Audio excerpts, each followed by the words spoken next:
Our sign-in form is coming along pretty well so far. The next thing that our sign-in form needs is a button on it that says sign in, so the user can press it after they've entered their username and password and then actually get signed into the application. If you recall from a previous application we did, we don't really get anything like a button tag in React Native. Instead, we get a touchable highlight. Now, the last time that we used a touchable highlight, there was a lot of extra code that ended up inside of our component, and the render method in there actually ended up getting really messy with all that touchable highlight code. So buttons really just take a lot of code in React Native to set up, and like even the name touchable highlight is really a mouthful. So to keep this sign-in component nice and clean, we're going to make sure that we make an app with a lot of reusable code. We're going to define a separate button component and then import it into the sign-in file and make use of it that way. So the purpose of this new button component is it's really just going to show a single button. In other words, a touchable highlight.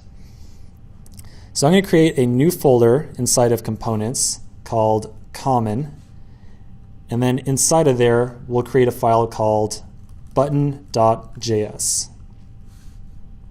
So before we write any code in here, let's think about exactly what the button needs to do. So obviously we need to be able to press it.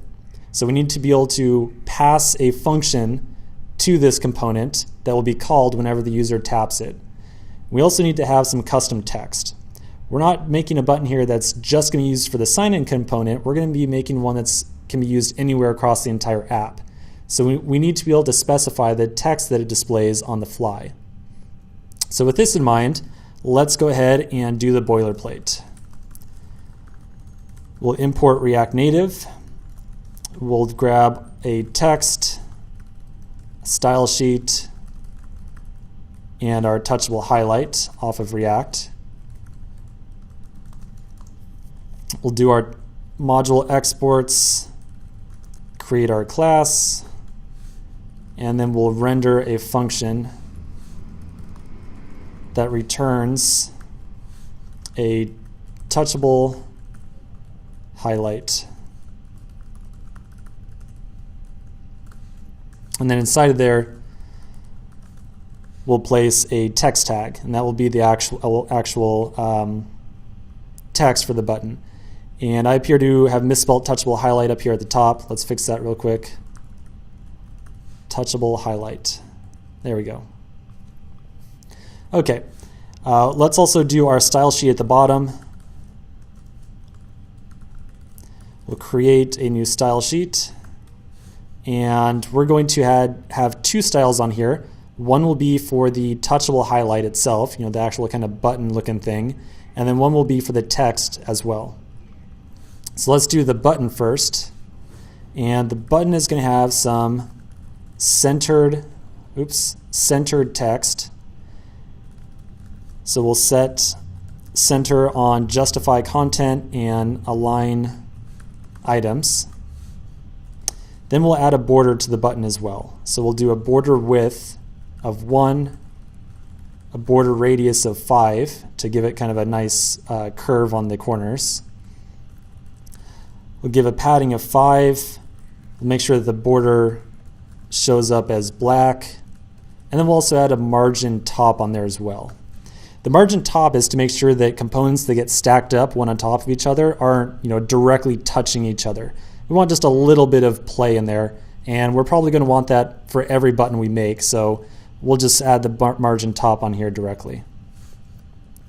Next, we'll do the button text. And the button text is going to be really straightforward. We just want it to fill up the entire inside of the button. So we'll do a flex 1. We'll have it align itself to the center, and we will really dial up the font size with a font size of 20. Okay, so let's go ahead and set the styles on our tags. The touchable highlight is going to get a button style. And remember, whenever we use a touchable highlight, we also set the underlay color, where the underlay color is the color that it appears when you tap it. It's kind of that the color that makes the user say, oh, okay, like it recognized the tap that I just did. We'll then do our style on the button, which will get the button text property right there. Cool. Okay, so we got our touchable highlight and we got our text. This is looking pretty good so far. So this is one heck of a lot of code to make a button though, right? Like there's a lot of stuff going on here. The next thing we need to do is decide what properties we want to pass in, right? We need to dynamically set the text, so it will be a property that we pass into this component. And we also need to set the callback on the touchable highlight. So the callback that is called whenever the user taps the touchable highlight. So we're going to say that the text for this button will be assigned to a property called text. So we'll say this.props.text. So what this means is whenever we make use of this button component, we're saying to use this button, you need to pass a text property. And that text property will show up as the button's text. Pretty straightforward.